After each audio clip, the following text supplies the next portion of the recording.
আমাদেরকে বলে notorious criminal, আপনাদের গায়ে লাগে না?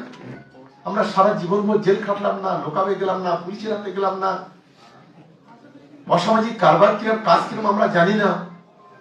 আর একটা জানোয়ার, সেই জানোয়ার বলছে আমাদের বিধায়ক। এটা আমাদের তৃণমূল কংগ্রেসের কর্মীদের মানে একটু গায়ে তো লাগা উচিত যে আমাদের নটোরিয়াস ক্রিমিনাল বলে। আমাকে বললে আপনাদের খুব ভালো লাগে? হ্যাঁ, আজকে মমতা বন্দ্যোপাধ্যায়, অভিষেক বন্দ্যোপাধ্যায় যদি কেউ একটা কথা বলে, আমরা যদি কথা মানে সামনে যদি থাকি, তা আমাদের শেষ রক্তবিন্দু দিয়ে আমরা লড়াই করি। আমরা তো বারে বারে বলি আমাদের রক্তের সম্পর্ক নেই, সাংগঠনিক সম্পর্কটা অনেক বেশি নিবিড়।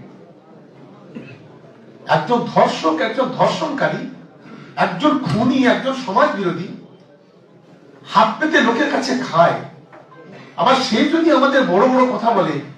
আজকে যারা আমরা তৃণমূল কংগ্রেসের নেতা কর্মী, কেউ কর্মাধ্যক্ষ, কেউ প্রধান, কেউ পঞ্চায়েত সদস্য, কেউ পঞ্চায়েত উপপ্রধান, কেউ জেলা পরিষদের সদস্য, কেউ জেলা পরিষদের কর্মাধ্যক্ষ, কেউ পার্টির বিভিন্ন পদাধিকারী আছে, আর যদি আমাদের কারোর গায়ে যদি জ্বালা না লাগে, এর চাইতে বড় যন্ত্রণার কিছু নেই।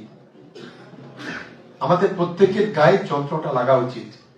কি লাগা উচিত তো নাকি? আমাদের সেই মানসিকতা নিয়ে কাজ করা উচিত।